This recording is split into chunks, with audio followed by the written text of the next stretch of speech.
Good morning, everyone.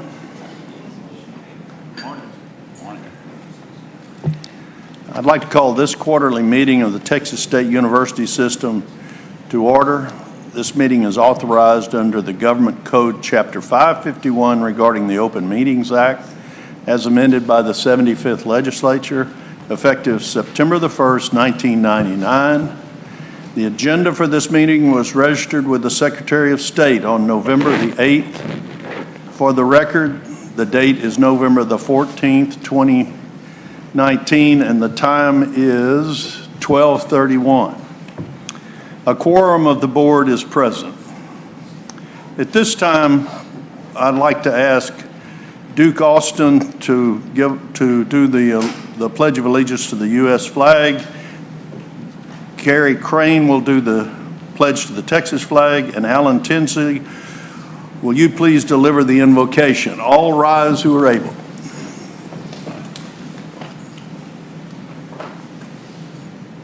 I pledge allegiance to the flag of the United States of America, to the republic for which it stands, one nation, under God, indivisible, with liberty and justice for all. The Texas Pledge. Honor the Texas flag. I pledge allegiance to thee. I pledge allegiance to thee.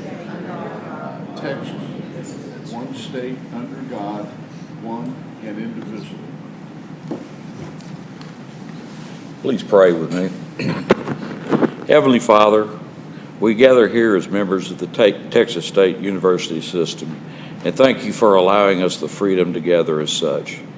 It's our privilege and responsibility to support, foster, and advance the mission of the system. We accept this task in total dependence upon you, for it is you who began this work, you who guide it, and will bring it to fulfillment.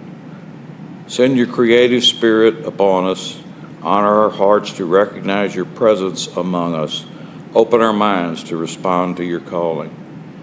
Enable us to draw upon the wisdom and experience of yesterday as we respond to the questions and concerns of tomorrow.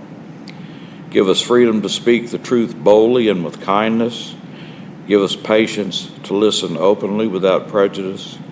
Give us confidence to discover and explore new possibilities. Give us wisdom to discern what is right and good and just. For it's in your name we pray. Amen.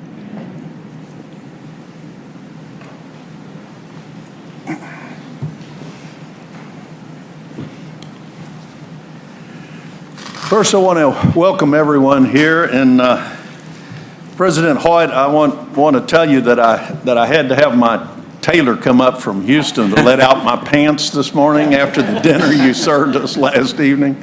It was really special, and at the appropriate time, we want to thank the chef again. So make sure that we get that done. As we get started, I'd like to remind the board that after a motion is made on an agenda item and the call for the second is requested, if you'd raise your hand and state your last name for so that the records can be kept properly. And also, I remind all present, we are streaming live on the internet for public consumption. Our first item on the agenda is approval of the minutes. Are there any additions or corrections to the minutes to our last meeting? If there are none, I move that the minutes of the quarterly Board of Regents meeting held on August the 22nd and 23rd of 2019 be approved, as well as the minutes for the September 26, 2019 special call meeting. Do I hear a second? Second. Second by Regent Amato. All in favor? Aye. Motion passes. Next, we go to reports and motions. The committees met prior to the board meeting to go over proposed agenda items in detail.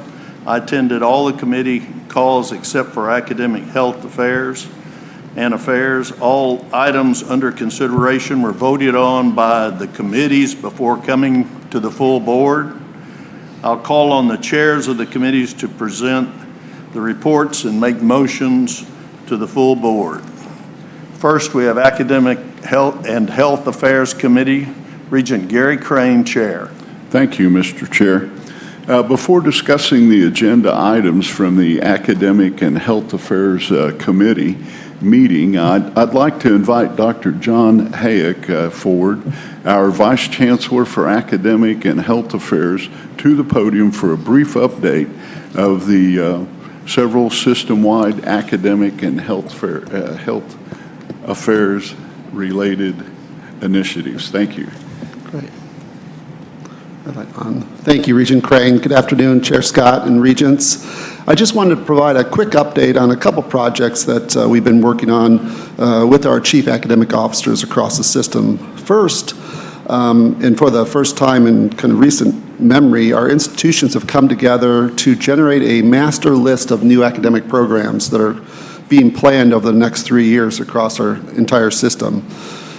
This academic master plan for the system, which identifies new certificates, associate degrees, bachelor's degrees, master's degrees, doctorate degrees by discipline, is not set in stone. It will evolve over time, but it's a great academic planning tool for our chief academic officers to utilize as they work with their respective deans and department chairs and faculty and advisory boards as they think about new academic programs that they'll recommend to the system and to the board for approval. So that's an exciting project. Another project that has potential system-wide impact is some work from our Texas State University Regents professors. As we all know, this is the highest honor that our system bestows upon the best of the best faculty members across our system. And since the inception of the Regents Professor Award over a decade ago, there have been over 30 award recipients, and I believe we have a few more coming, actually going to be announced tomorrow at the meeting. With the support and encouragement of Chancellor McCall and the Executive Director of the TSUS Foundation, Mike Wintemute, for the first time earlier this year, we invited prior Regents Professors award winners together for a special lunch earlier in the year to celebrate their accomplishments, but also to brainstorm on ways that we may leverage their talents and expertise across the system, really for the betterment of other faculty and students. And they were excited to meet, and a lot of great ideas were discussed, but there was special interest in working with first-generation students across our campus from this group. And it was particularly interesting to the group since when there was a raise of hands in terms of who themselves were first-generation students. About half of them raised their hand. So they were first-generation students, but also first-generation faculty, so a lot of interest in this topic. And a byproduct of this lunch was that former Regents professors at Texas State actually recently drafted and signed a joint letter that was published in the student newspaper showing support of first-generation students and faculty at the institution. And a few also spoke at a special celebration that was on the Texas State campus last Friday, delivering some inspirational stories to current students about their own successes and failures.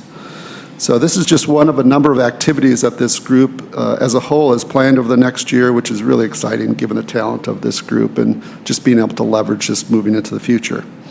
Finally, it's my pleasure to invite Dr. Bill Angrove, our System Chief Online Education Officer, to the podium, who also serves as the Associate Vice President here at Sam Houston State University Online.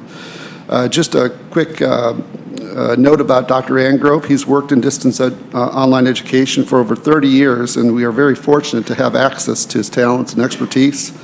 And I also want to give a special acknowledgement and thank you to both President Hoyt and Dr. Egelsayer for lending this expertise and value to the system, which is really producing some great results for both Sam Houston, but also across the system as a whole. Dr. Angrove?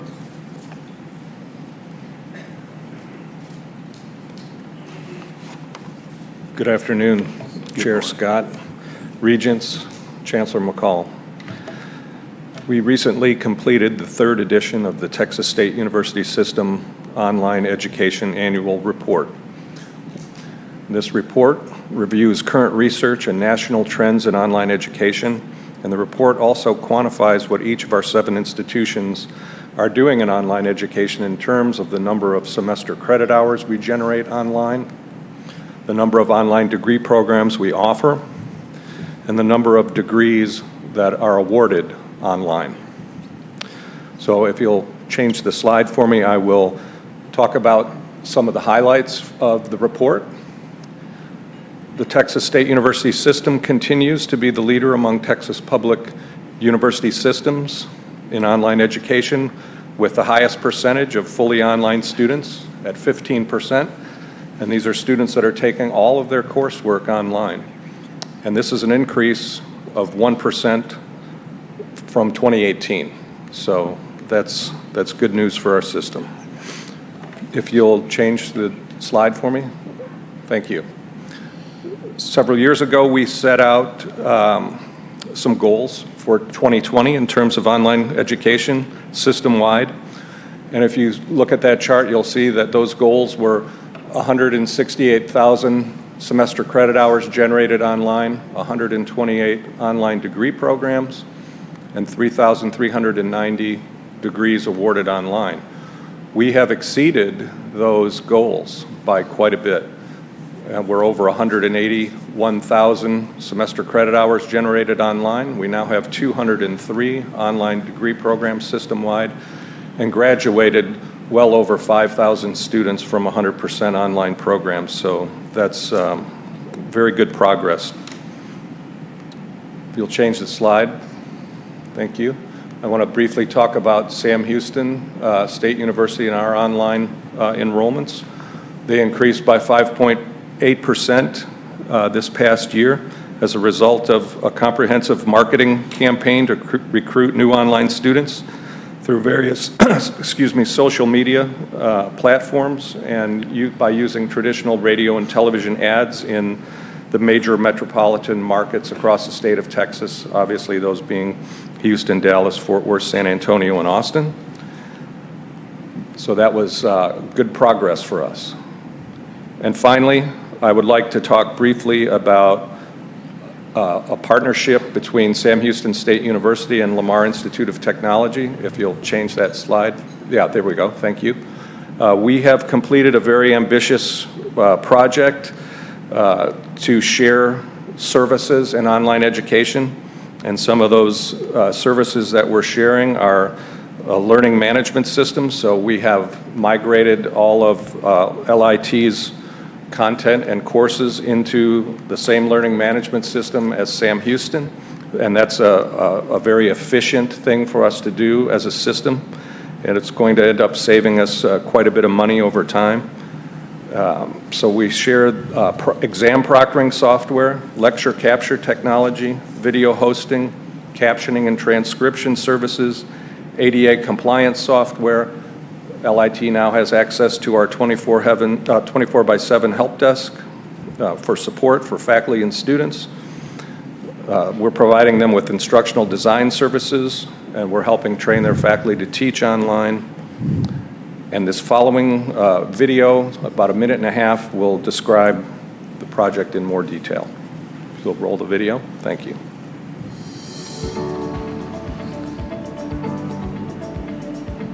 When we first started the project, I was apprehensive about sharing services with a group that's as high speed as Sam Houston online.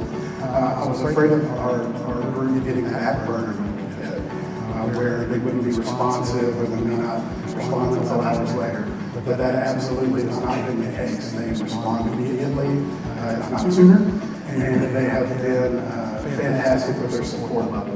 Any kind of small issues that we've come across, any bumps in the road, they take it care of the same day. Some of the benefits that we're already receiving through this partnership have been instructional design services for our faculty that have come back and are ready to start on the fall semester. We have seen help desk support for classes that we're running currently. And we've also had new tool features and things that we're already starting to do some training for.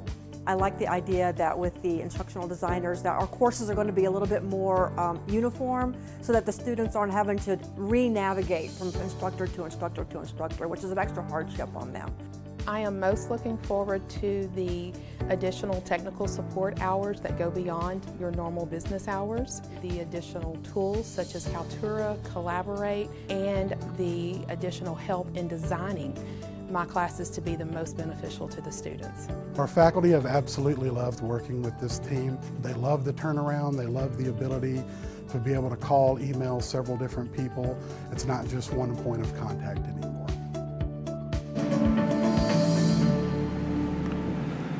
That concludes my presentation. I would be happy to answer any questions if anyone has any this time. Excellent. No, thank you very much, sir. Thank you. Thank you. Do you have questions? Bill Angrove, you've done an amazing job, and Sam Houston, and working with our other schools on shared services is an important thing now and will especially be going forward. And I very much appreciate the energy you've put into making this such a great program. Thank you, sir. Here, here. Thank you. Thank you, Dr. Angrove, and thank you, Dr. Hayek. Now for the Academic and the Health Affairs Committee meeting report.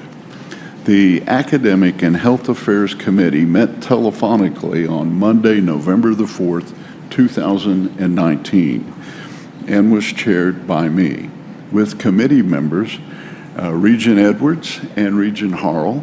Also attending was Regent Flores and Regent Katie McCall, our student regent, as well as representatives, of course, from the institutions and the system staff. All action and consent items were reviewed, discussed, and approved by the committee before they were moved to the full board. I will now make a motion for approval for each of the items.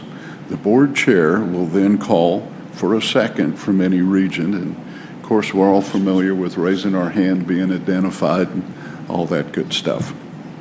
So that the second is properly noted, don't forget to raise the hand. Now the first item was from Sul Ross State University.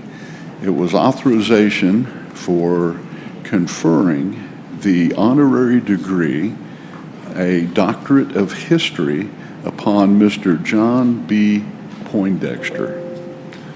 So I move that Sul Ross State University be authorized to confer the degree of Doctorate of History, or a Doctor of History, honoris causa, upon Mr. John B. Poindexter at the spring commencement ceremonies in May 2020. Mr. Chairman.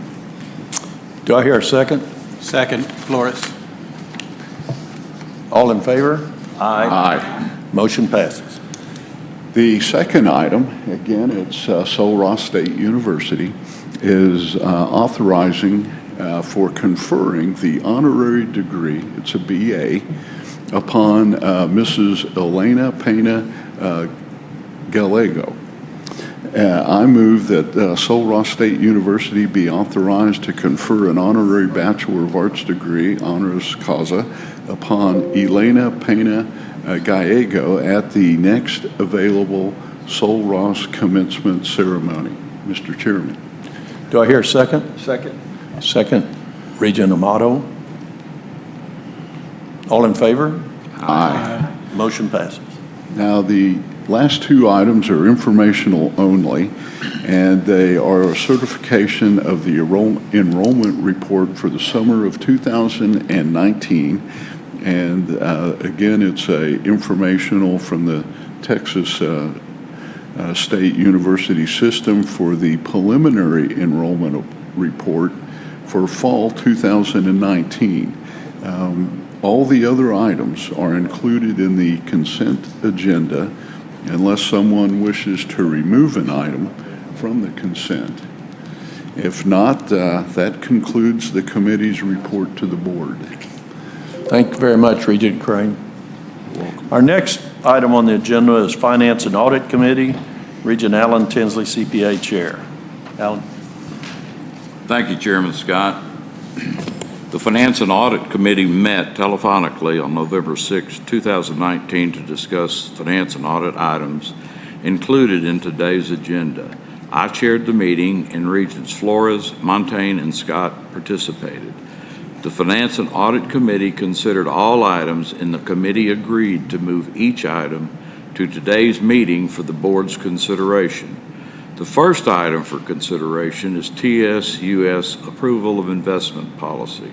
Mr. Chairman, I move that the investment policy for operating funds and endowment funds be approved effective February 15, 2020.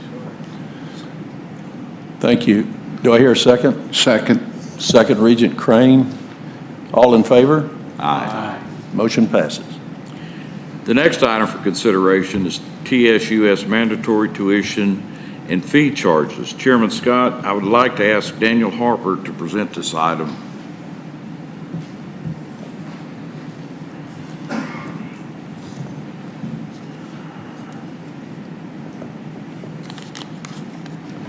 Thank you, Chairman Tinsley.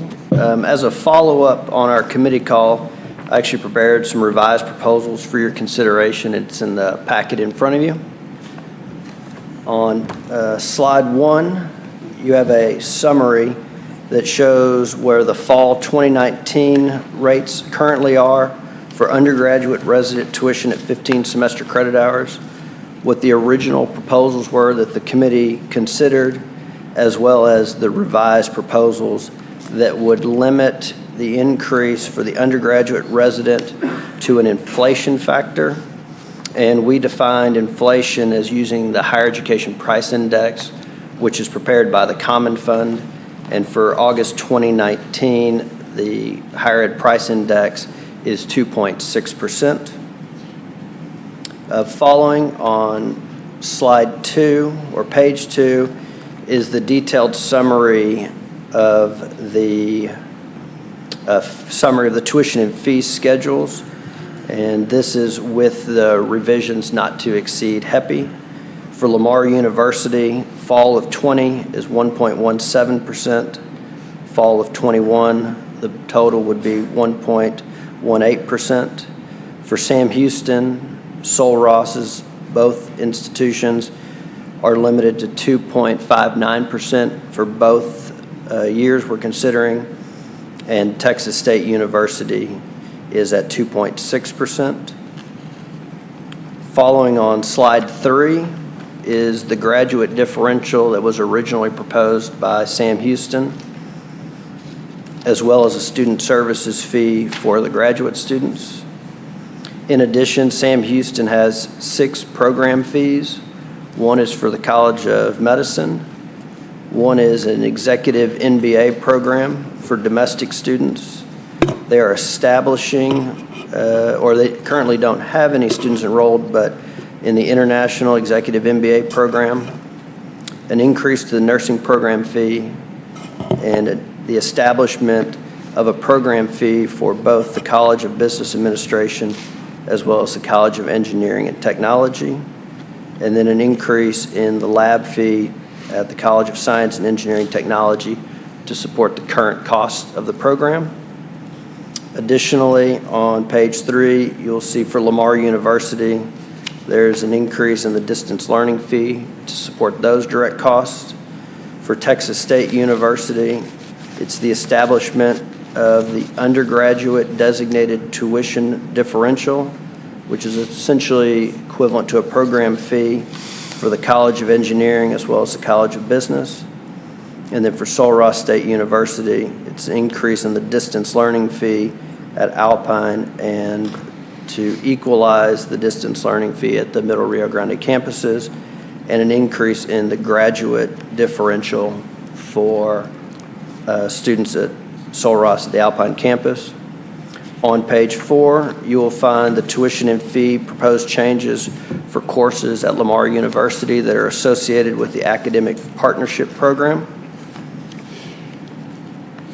And then on slide 5, you'll see that we're proposing to continue the reduction that the board approved for the state colleges in July, maintaining that through the current academic year and continuing it for 2 additional academic years. This is both for the traditional student as well as for dual credit students. And with that, Chairman Tinsley, I open it up for questions. Anyone have any questions of Daniel? If there are no questions, Chairman Scott, I move that the accompanying schedule labeled mandatory tuition fees as amended be adopted for component institutions of the Texas State University system. Very well. Do I hear a second? Second, Regent Amato. Any questions? All in favor? Aye.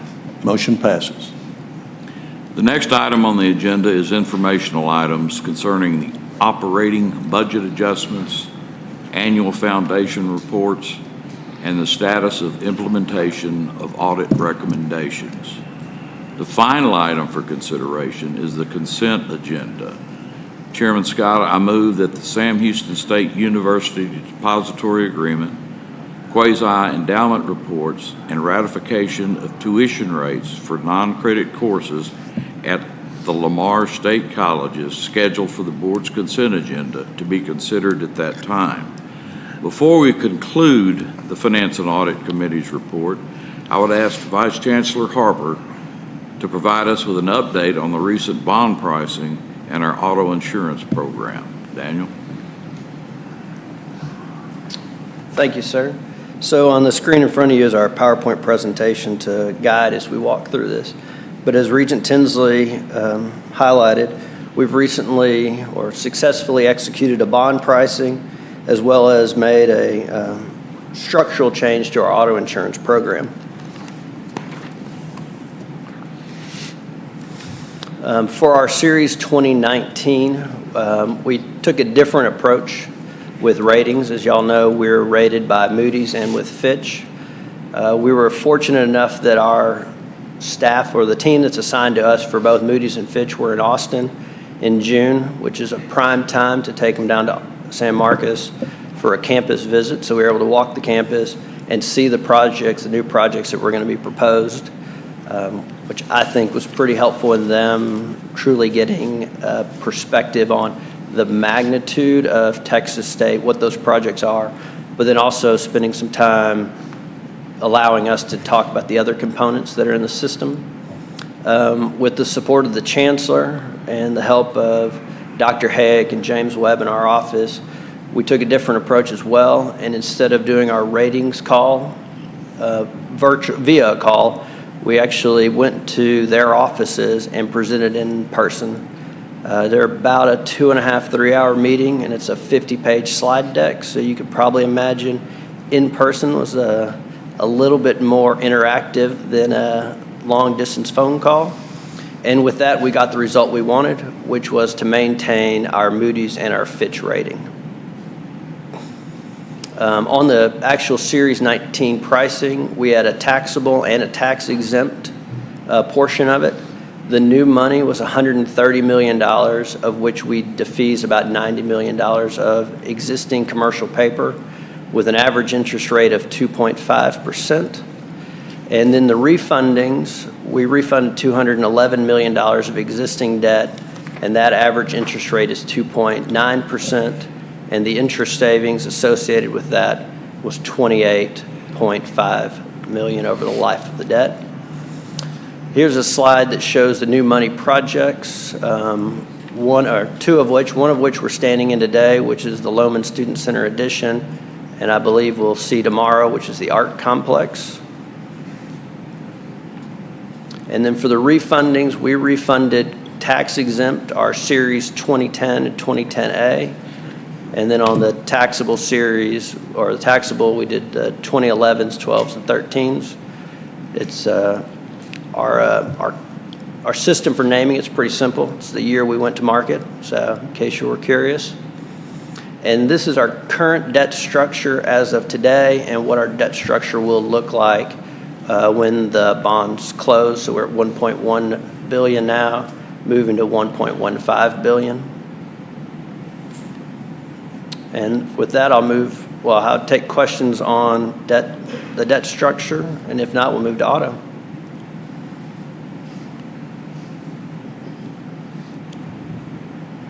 So with the $28.5 million in savings from refinancing, added to the $51 million that we have previously saved in debt financing, that's a total of $80 million that the system has saved in financing debt.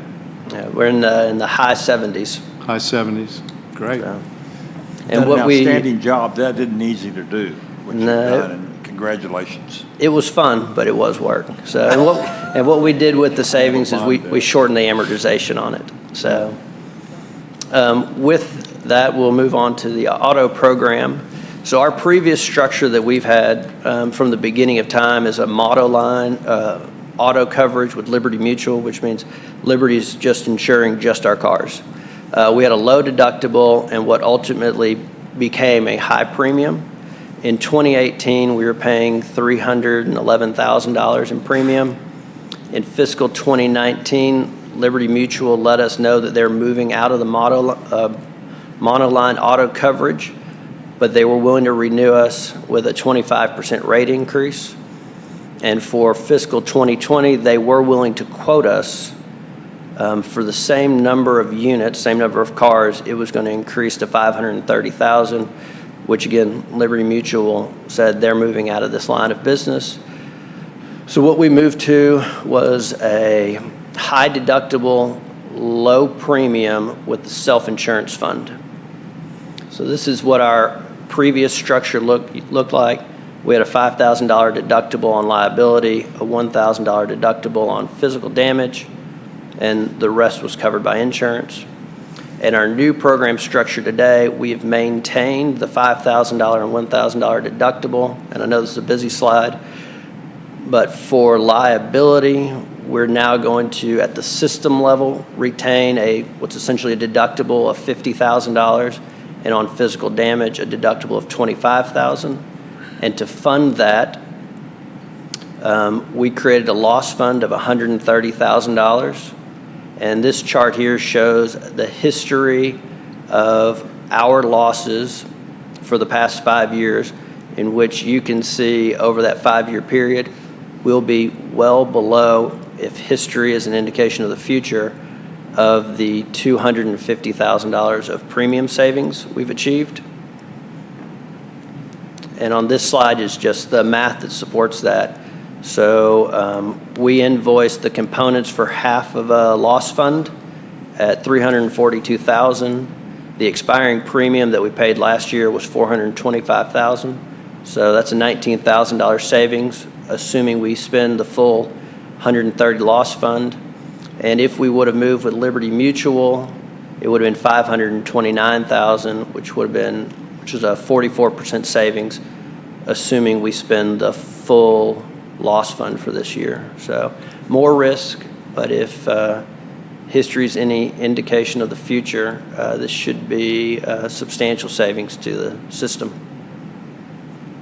And with that, I take questions on auto. Is this all the vans that the schools have? So this is on every auto they have. So athletics, physical plant, the vans that we have, Okay. buses, golf carts. So pretty much anything with 4 wheels, they have the ability to insure. For this renewal period, it was about 1,050 cars, and it was about 1,000 cars last renewal. We had a jump between fiscal 18 and fiscal 19, but it's not substantial. So, with that, thank y'all so much. Thank you, Daniel. Mr. Chairman, this concludes the Finance and Audit Committee report.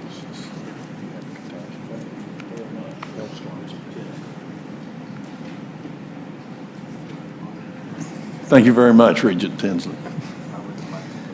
Next item is Planning and Construction, Regent David Bontaine, Committee Member. Thank you, Mr. Chairman.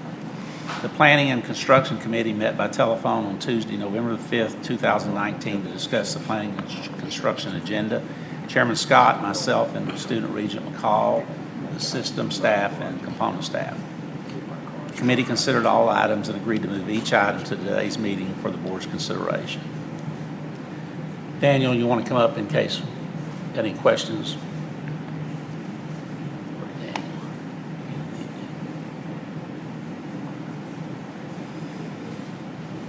As we move on, the first item for consideration is Lamar University design development documents for the Welcome Center and the South Campus entrance. Chairman Scott, I move the design development documents prepared by Hewitt Scholars in Houston, Texas for the Welcome Center and South Campus Entrance project at Lamar University be approved. Do I hear a second? Second, Regent Flores. All in favor? Aye. Motion passes. Mr. Chairman, the next item for consideration is the Lamar University Campus Master Plan update. Chairman Scott, this time I'd like Dr. Evans to provide an introductory comments before Alan Carr with Gensler presents the master plan. Thank you, Regent Montaigne. This plan is actually an interim review of the master plan that was approved by the board in 2014. It's intended to determine what revisions, if any, were warranted by initiatives undertaken by the university since the original plan was drawn up. I'm pleased to report that, by and large, what has happened since the plan was originally adopted by the board has followed the plan itself. There was obviously some modest modifications, and of course the campus has changed dramatically over this time as well. So with that, I'm going to ask Meredith Epley McWilliams and Alan Collier from Gensler to come forward and present the plan. Thank you. Thank you, Dr. Evans, and on behalf of Meredith, who is with me today, and the rest of our team, thank you for this honor to be able to present the master plan update for Lamar University.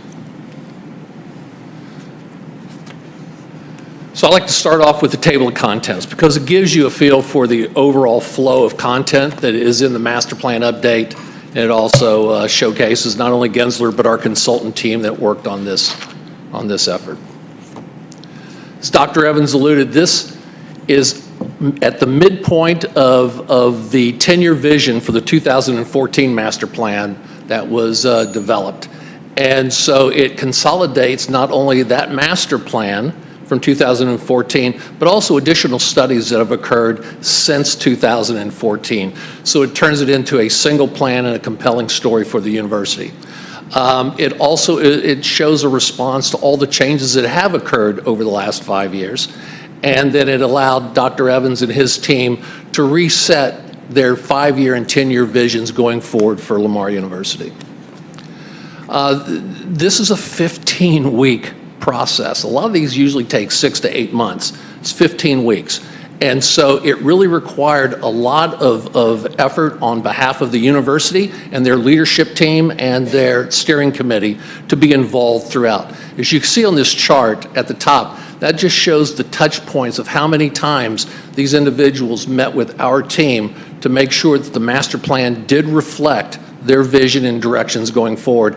And that list of names, and I'm not asking you to read those on the screen, those are the folks that were genuinely involved throughout this process. They attended every vision session, every planning workshop, and I have to commend the university for dedicating their time and to thank Dr. Evans for his leadership for making this happen. So this whole idea around building a consensus, we needed quick decisions in order to make a quick master plan update. And so these workshops that we conducted, they provided an open forum for the exchange of ideas, for allowing each other to listen to one another and to share their ideas together and to find that common idea and what the balance of interests are. If you look in the top right-hand or top left-hand image, there's a wall full of white cards, and those were the special initiatives and the capital improvements that they had hoped to achieve over the next 5, 10, and 15 years of development. We recreated those in the bottom right-hand corner so it'd be easier to kind of consume. And just as another part of this engagement that we did, this is a vision session that we conducted with the university, and we captured all of their ideas, their thoughts, their challenges and opportunities on that poster, and then we boiled it down into some concise sort of conclusions at the bottom. So the first thing was to bring the university back up to date since the 2014 plan was published. And so, it had to show all of the new signature buildings that were added to the campus, some of the top renovation projects that enhanced the student experience, the improvements to the green and open space, like for the quad, It also showed the land acquisitions that the university has been strategically making for properties on the adjacent edges of the campus in order to manage the type of development that would be associated with their campus. We'll talk a little bit more about that in a few minutes. And with any university or institution that's almost 100 years old, they're dealing with all of the same types of issues as it relates to aging facilities and their ability to support the educational mission and the infrastructure that's in place, and can it continue to support the growth that a university like this will have. So the first area that we talked about after just bringing it up to speed was the near-term development. And there were already projects underway, either in design or in planning, that will find their way into this near-term phase of 2019 today to 2024. We also show some envisioned projects that with funding and approvals, they will go forward. And then some of the key initiatives that will help continue to grow the culture of Lamar University. We also provided brief overviews of each one of those, and those are in your documents. So the near-term phase really is about continuing the current mission of upgrading and building new facilities in support of their academic programs. And of course, what you've just talked about with the South Entry, what that arrival experience is for not only students, but for first-time visitors who are coming onto the campus. The next phase was the long-term phase, and this is from 2025 through 2029. And so here, now that the academic buildings have been upgraded, now that new academic buildings are in place, the main focus on this phase, I think, was a celebration of the arts programs as well as improvements to the site itself. And so placemaking, campus corridors, things of that nature were all a part of this next phase of development. This just happens to show real briefly the Cardinal Mall that sits between student housing and all the academic facilities today, what the envisioned Cardinal Mall could be, and then a representation of that same site. The third and final phase of this master plan update was the horizon phase. That's from 10 years and beyond. And so in this particular phase, we show some of the projects as they relate to sports facilities. Again, more brand new student housing at this point, because the current student housing, while it's being upgraded, it will be time to start thinking about replacing that housing. And it's also with the development of the triangle, the 60-acre parcel of land that is just to the east of the main campus across Rolfe Christopher Drive.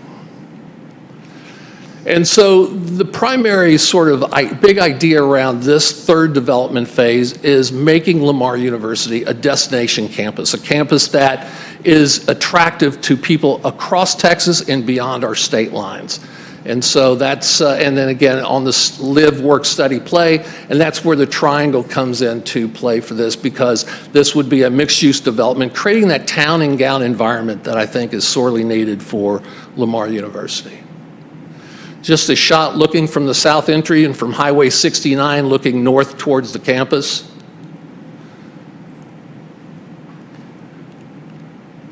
And then finally, just as an overview, the update again is a consolidation of all the plans that have occurred since 2014. It's an opportunity to sort of reset where the campus is today in 2019. It identifies the prioritized capital projects for the next 5 years and 10 years out, and then ultimately make some recommendations for partnerships, planning considerations, and then implementations of the plans themselves. And finally, this is a view from Jimmy Simmons Boulevard, looking east towards campus. As you can see the football stadium in the background across South Martin Luther King Parkway. That concludes my presentation for this update. Thank you. Any questions? Thank you. Thank you. Chairman Scott, I move that the 2019 Campus Master Plan update for Lamar University be prepared by the firm of Gensler of Houston, Texas, be approved. Do I hear a second? Second. Regent Harrell. All in favor? Aye. Motion passes. Mr. Chairman, the next item for consideration is Sam Houston State University agreements and ground leases with Tullis Development, LLC.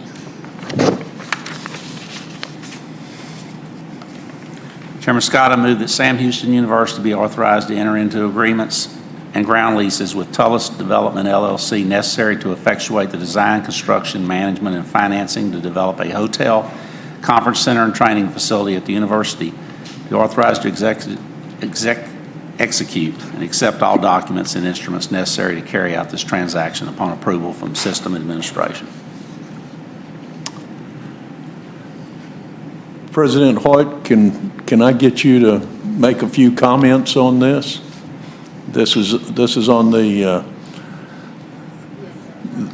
There we go. Okay, I got that on. Yes, sir. Thank you, Chairman Scott. So this is finally coming to movement forward on the 78 acres that TDCJ transferred to us. That's along 45 on the north side of kind of north side of the Huntsville area. It will provide, this is a private-public partnership to allow us to move ahead with that. The training facility will actually be for the Texas Department of Criminal Justice. They will be leasing it back from us after it's constructed, and provides them adequate training for what their long-term needs have been. They've been doing a lot of their training, taking up space in our College of Criminal Justice building. And it's not adequate for what they need, nor is it helpful for them to take up quite a bit of space in that facility. So this will move the hotel and conference center and all of that training that we also do for LEMIT, the Law Enforcement Management Institute, and the Corrections Management Institute for the state of Texas, out kind of off campus a little bit to that location, which will actually, I think, be a lot easier transition for those people in law enforcement and corrections that are coming in to do training there.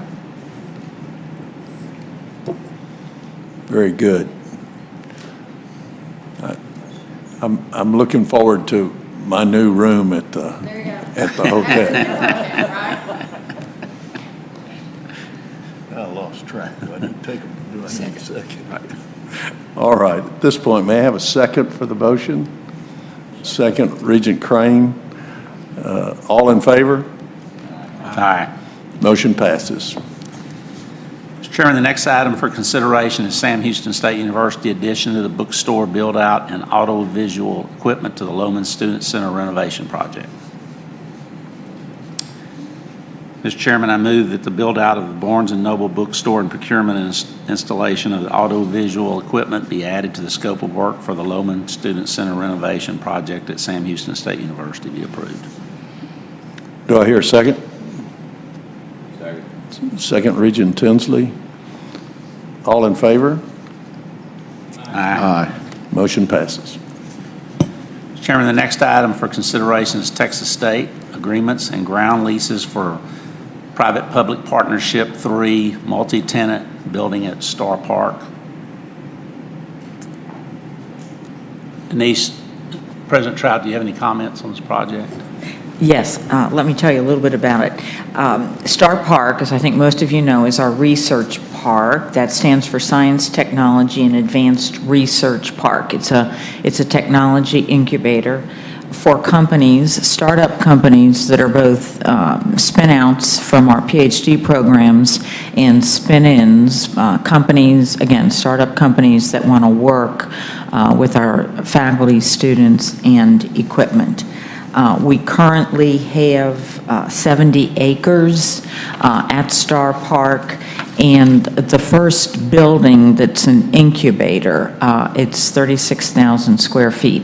We have a second building there that's the Archive and Research Center, but we're really focusing on that first building, Star 1. Star 1 has 8 companies. It is out of space. We've added on twice. And some of these companies are ready to graduate out of a sort of an intense hands-on developmental atmosphere into a more mature building. So what we're seeking here is permission to go down a road. We don't have the company identified and committed yet, but what we would do is enter into a ground lease. Therefore, it's net revenue to the university. The university would come in and rent a small amount of space for one of our research centers, but basically it would be a net gain in revenue for the university. Chairman Scott, I move that, oh, on the wrong section. So,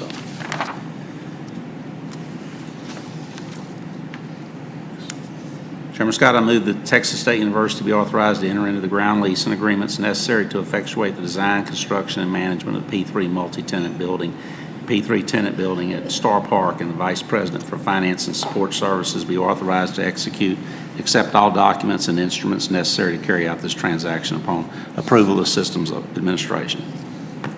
Do I hear a second? Second, Regent Harrell. All in favor? Aye. Aye. Motion passes.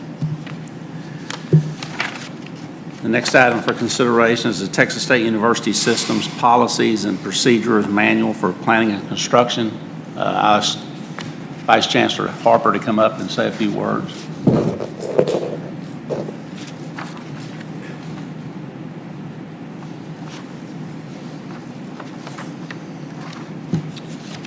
Thank you, thank you, Regent Montaigne.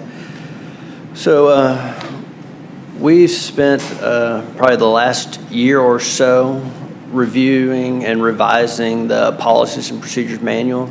A lot of it was to the benefit new individuals at the campuses, new individuals at the system, to really trying to get a new understanding or a uniform understanding of what was in the policies and procedures.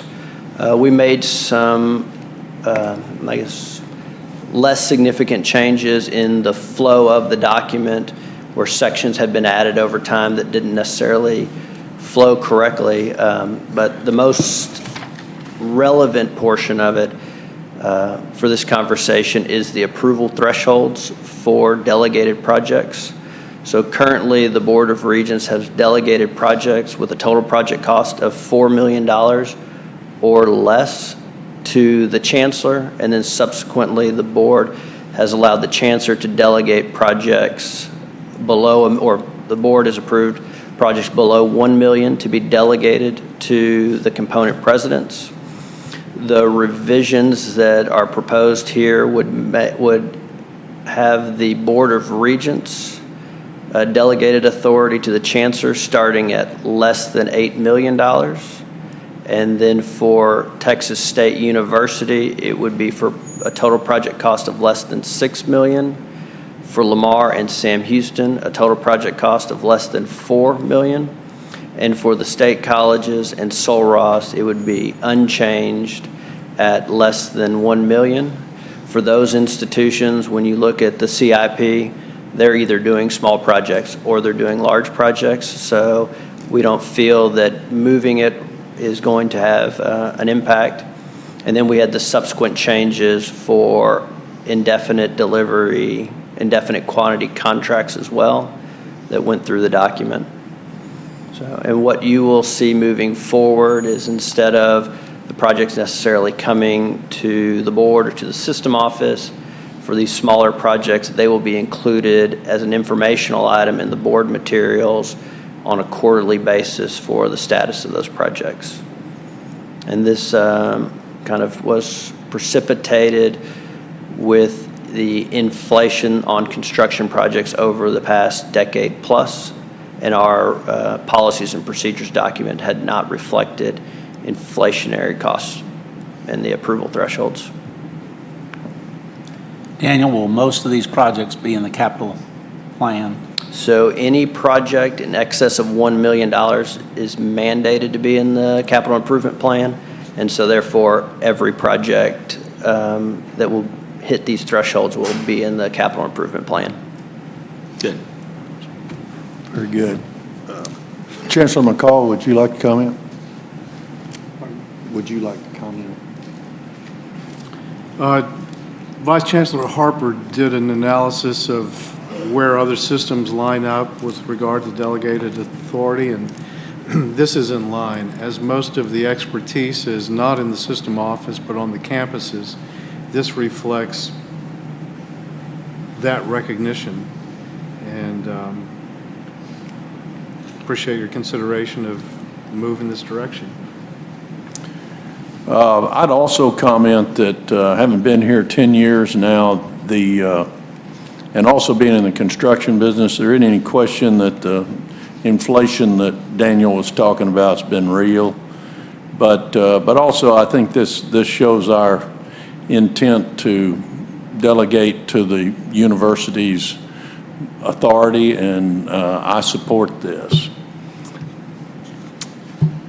Chairman Scott, I move the policies and procedures manual for planning and construction be approved and the Office of the General Counsel be authorized to make the conforming changes to the rules and regulations. Are there any, first, a second? Second, Regent Austin.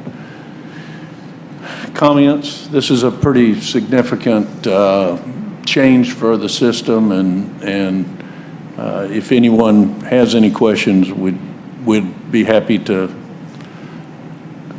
Chairman Scott, just one quick question. If one party wanted to approve a project that, say, is $15 million or something, and President wanted to approve it with their amount, and let's say, Brian, you wanted to approve it with an amount, could they do that $15 million in cumulative? Good, no. That's all I want to know. I didn't think so, but. No, but that's a good question. Don't, okay. You can't combine okay. chancellor authority and presidential authority to create a larger number than either one of them can approve. I didn't think so, but it sounds good on the record. No, I've had people working for me who've done that. So. Oh, same here. That's why I asked. Anyway, all right. At this point, we've had the motion and a second. All in favor? Aye. Motion passes. Mr. Chairman, the next items on the agenda is an informational item, the preliminary Lamar State College Port Arthur Campus Master Plan. I guess there's no action. I guess it's in your packet if you want to look at it. President Renard, do you have any comments? Thank you very much. Yes, this is just an informational item to let you know that we began working on a new master plan for the campus with Freese and Nichols and facilities programming. We began work in the spring semester and continued working on it. It is complete and it will be presented at the February board meeting. Thank you. And then attached also is the quarterly planning and construction reports. Let me see what's going on. Mr. Chairman, this concludes the Planning and Construction Committee's report. Thank you very much. Our next item on the agenda is Governmental Relations Committee, and Regent David Montaigne's the chair. Mr. Chairman, Sean Cunningham, Vice Chancellor Cunningham, is going to come up and give maybe the shortest report in history of your part. Yes, the briefest. Thank you, Regent Montaigne, Mr. Chairman, Regents. Good afternoon. It's been a productive quarter since I last reported to you. Since then, interim charges were released by Lieutenant Governor Dan Patrick. We've had various meetings with state agency personnel, attended education policy forums, accompanied 2 staffers from Senate Higher Education Committee, Senator Creighton's staffers, to Southeast Texas, and both President Evans and President Renard graciously hosted on their respective campuses. We hosted a breakfast for Congresswoman Virginia Fox, the ranking member of the House Education, Labor, and Pensions Committee. We participated in the biannual Chief Research Officers meeting at Sul Ross State University in Alpine.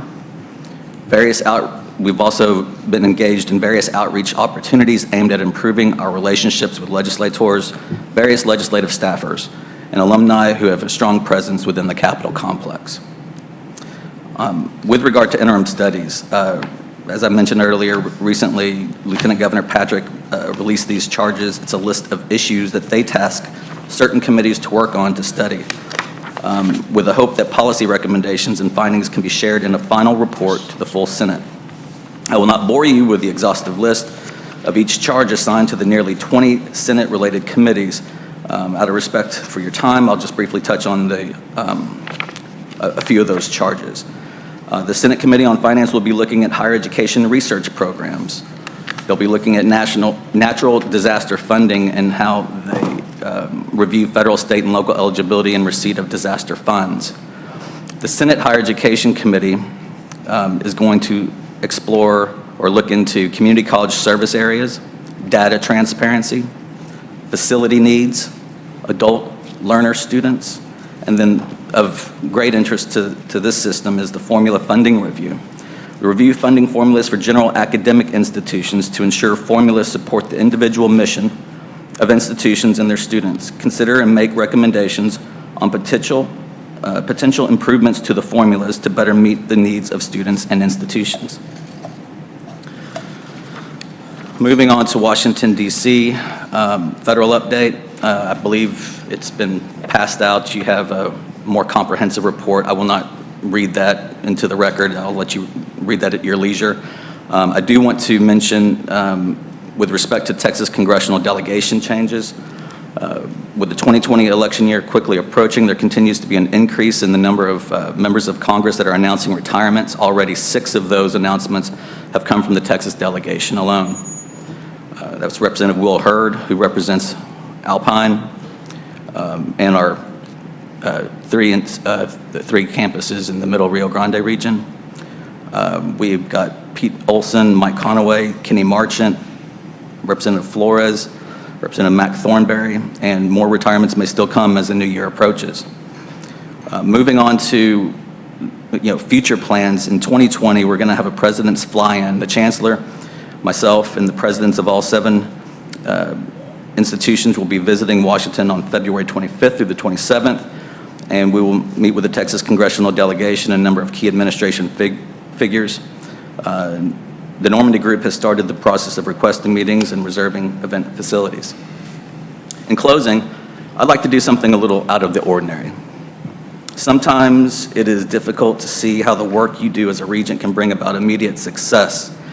I'd like to take a few moments here to allow our 2-year presidents to share with you the wonderful things that are happening at their campuses following your announcement of the 25% tuition reduction and how it's impacting our students personally. With that, Mr. Chairman, I'll call on President Johnson to kick things off, followed by President Howard, and then concluding with President Renard. Thank you. Thank you. Thank you, Sean. I had a handout that I sent around because, well, to be honest with you, I didn't want to mess them up. I wanted you to be able to take it back with you and share with folks. This was life-changing. I don't know how to put it. It's phenomenal what we were able to do. Our enrollment's up to a 6-year high. Our semester credit hours are way up. And if you'll notice on the handout of the 9 that's on the front, 3 of them have to do with a program that we put in place, which was take one more.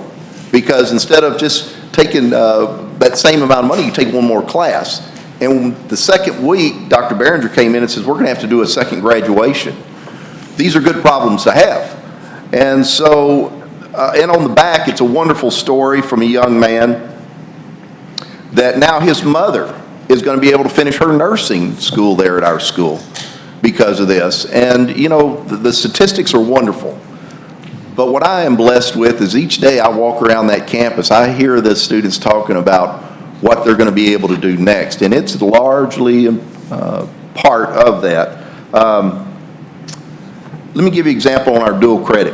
West Orange Stark, which is one of the 5 school districts in Orange County, last year they had 36 kids in dual credit. This year was 116. That's a big jump. And one of in fact it's not on here, but this happened after the printing.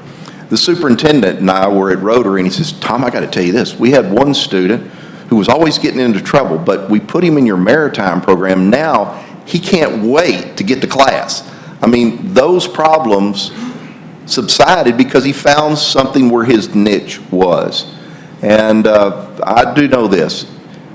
At our little school, you're changing lives. In this 25% reduction, this is proof of it. Thank you so much.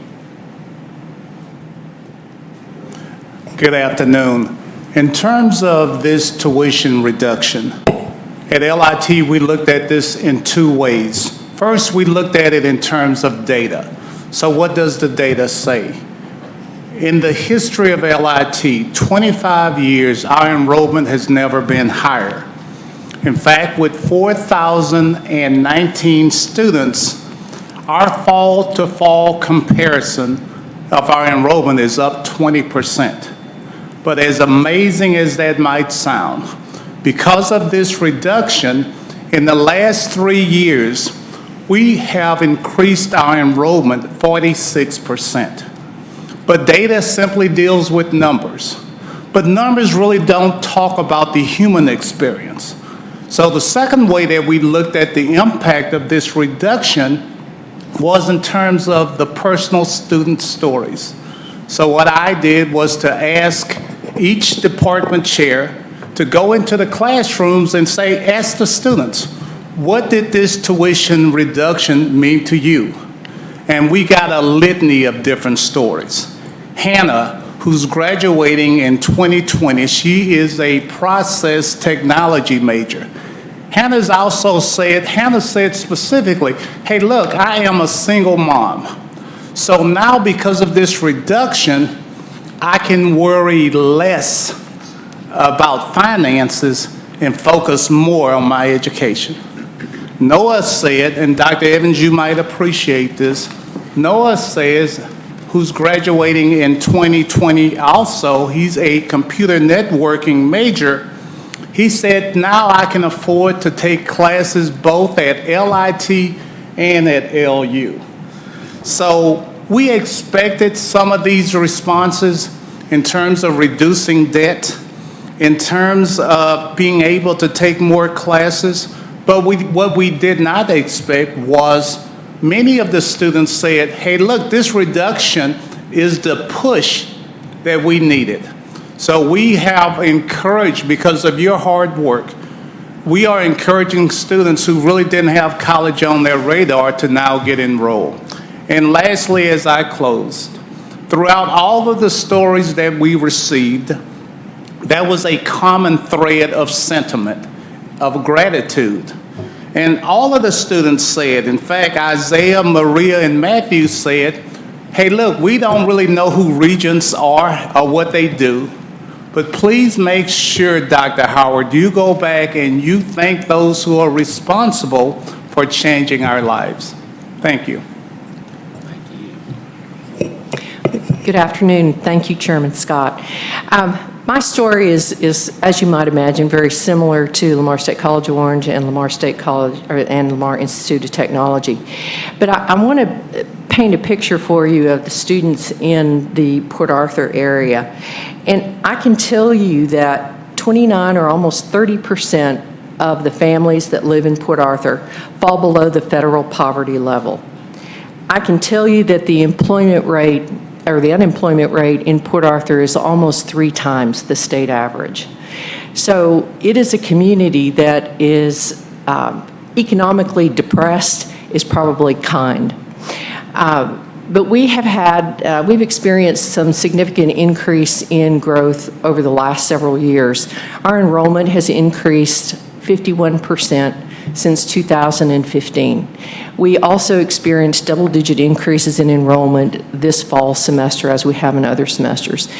But we started asking around, like Dr. Howard did on his campus, to get some stories from some of the students that were attending classes.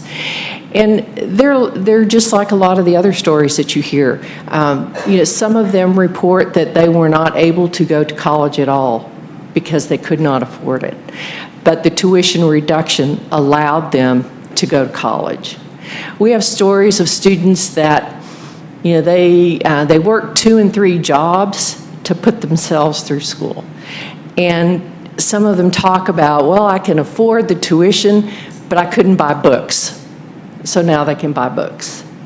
So there are stories like that from multiple students on our campus. And I hope at one point in time, because I really don't think I'm kind of along the same line that Lonnie is, a lot of them really don't understand what Regents do. They don't understand the system structure and the support that we get from the systems office. And I hope at one point in time, I hope that they understand that, because this tuition, the reduction in tuition was transformative for so many students on our campus. And I think I think they are very, very grateful. And my goodness, if we can do this again, I think there'll be some big parties around in Southeast Texas. So thank you very much. Thank you, Presidents. And want to thank the governmental relations staff and the Chancellor for the great work they did at the Capitol last time. And obviously, you guys for giving them the great story to tell to get these monies. And I do think we'll try again. So, Mr. Chairman, that concludes our report. Thank you, Regent Montaigne.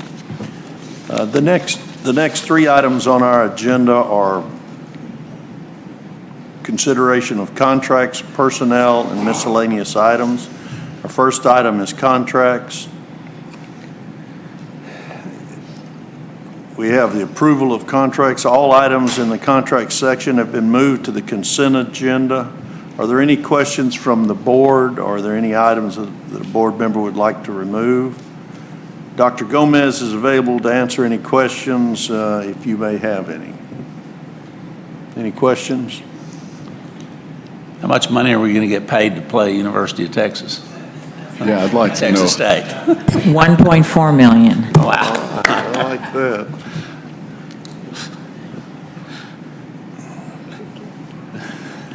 All right, do we need a motion on that? Very good. The next item is personnel. The only item in the personnel report are the personnel reports, and these can be found on the consent agenda. And the next item on the agenda is miscellaneous. And the first item there is Texas State approval of Board of Directors of Texas State University System Research Foundation.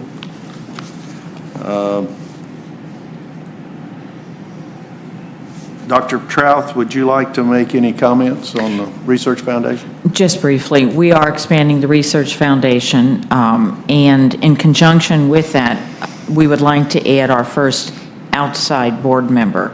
Currently, all the board members are people who are internal to the university. So we're asking permission to add Mr. John Schott. He's an alum of Texas State. He's the retired area president for Frost Bank in the San Marcos region. He's the past chair of the Greater San Marcos Partnership Board. He's been involved in numerous activities at Texas State, and he's just the perfect person to add to this board. Thank you. Do I hear a motion that that we approve this outside board of director? Yes, so moved. Motion made by Regent Amato. Do I hear a second? Second, Regent. How about both regents? Okay. Regent Tinsley, any questions? No, I know him personally, and I think he's a good choice. I think he's an excellent choice. I think an outside director is a good idea also. Any other questions or comments? There being none, all in favor? Aye. Motion passes.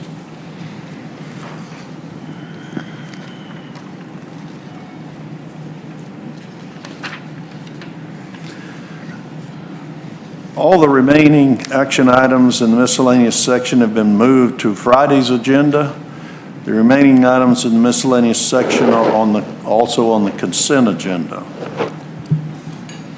At this time, the board will recess to executive session in accordance with the Texas Open Meetings Act, Section 551.071 through 074 of the Government Code. No votes will be taken in executive session. And for the record, the time is 1:45.